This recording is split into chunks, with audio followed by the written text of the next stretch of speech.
Assalamualaikum warahmatullahi wabarakatuh. A'udzu billahi minasy syaithanir rajim. Bismillahirrahmanirrahim.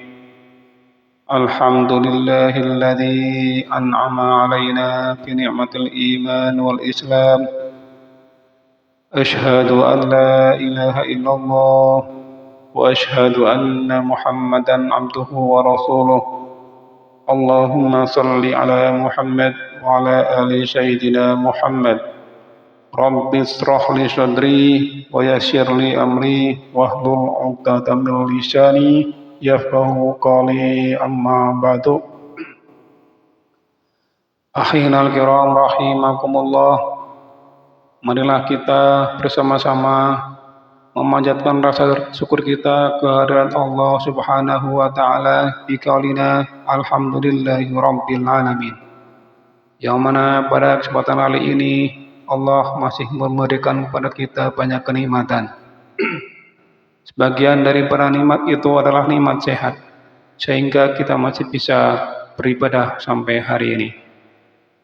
Salat dan salam semoga terlimpahkan kepada Nabiina wa Habibina Muhammad sallallahu alaihi wasallam. Semoga kita tergolong umat yang akan mendapatkan syafaat beliau min yamil hada hatal akhirah. Amin Allahumma amin.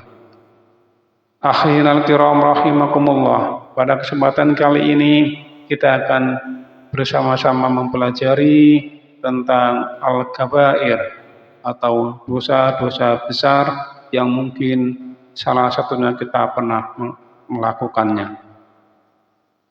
Sebagaimana disabdakan oleh Rasulullah sallallahu alaihi wasallam. Qala Rasulullah sallallahu alaihi wasallam, ala unabbiukum bi akbaril kabairi salasan.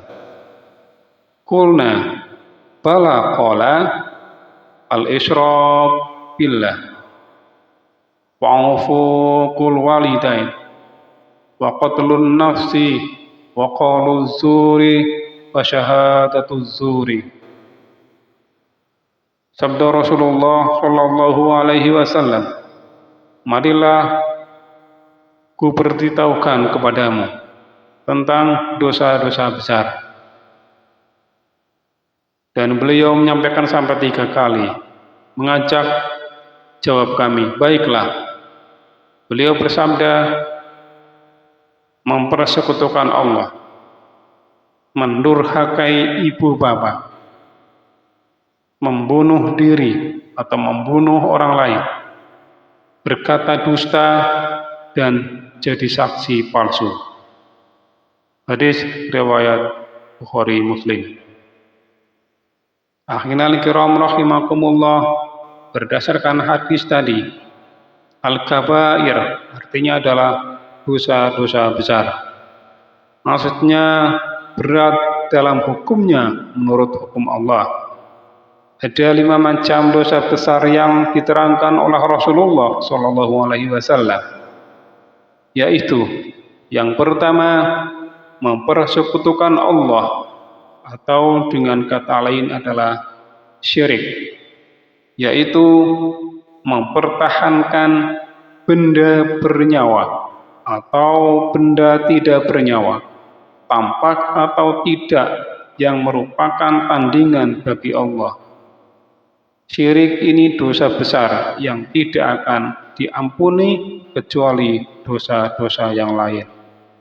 Maksudnya adalah dosa syirik adalah menyamakan sesuatu yang ada di dunia ini dengan Allah. Artinya kita menuhankan selain Allah. Maka itu adalah dosa syirik, dosa yang tidak akan terampunkan kecuali kita bertobat kepada Allah Subhanahu wa taala. Kemudian yang kedua adalah mendurhakai ibu bapak dengan cara melawan, menantang, dan menyakiti hati keduanya adalah dosa yang sangat besar. Durhaka kepada ibu bapa bukan saja menerima siksa di akhirat, tapi di dunia pun akan dialaminya.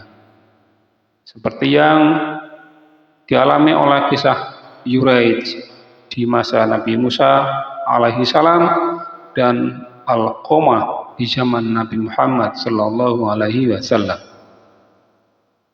Kemudian dosa yang ketiga adalah membunuh diri atau membunuh jiwa orang lain tanpa haknya. Bunuh diri dengan cara apapun, termasuk penghinaan kepada Allah Subhanahu wa taala. Sebab berarti tidak rela atas takdir Allah. Membunuh orang tanpa haknya, yaitu sebab-sebab tertentu yang dibenarkan hukum, termasuk dosa besar juga. Kemudian dosa yang keempat adalah bicara dusta, berbohong, bicara tanpa sebenarnya, bukan saja merugikan orang lain, tapi hakikatnya juga merugikan diri sendiri. Selain dosa besar, dusta juga merupakan tanda-tanda orang yang munafik. Akhirul kiram rahimakumullah, ini yang keempat adalah dosa besar yang kadang-kadang mudah kita lakukan dan tanpa kita sadari. Dan mungkin di antara kita adalah pernah, bahkan mungkin sering melakukannya. Oleh karena itu, marilah kita bersama-sama untuk selalu beristighfar, mohon ampun kepada Allah Subhanahu wa taala atas dosa-dosa yang pernah kita lakukan selama hidup kita. Kemudian dosa yang kelima adalah sebagai saksi palsu. Kesaksian yang tidak sebenarnya, yang akan menjerumuskan orang lain menjadi korban. Artinya, ketika kita diminta sebuah perkara dan kita menjadi saksi yang tidak sebenarnya, menyaksikan bahwa itu adalah kebohongan, maka itu adalah termasuk al-kabair, dosa-dosa besar yang sangat sulit untuk mendapatkan ampunan dari Allah, terkecuali kita betul-betul bertobat kepadanya. Akhirul kiram rahimakumullah, semoga kita sebagai seorang muslim, kita hendaknya selalu menghindar dari kelima perbuatan yang telah saya sebutkan tadi. Semoga kita menjadi umat Islam yang betul-betul sahih, yang sesuai dengan tuntunan Allah Subhanahu wa taala. Akhirul kiram rahimakumullah, hanya itu dulu yang dapat kami sampaikan. Kurang lebihnya mohon maaf. Wabillahi taufiq wal hidayah. Wassalamualaikum warahmatullahi wabarakatuh.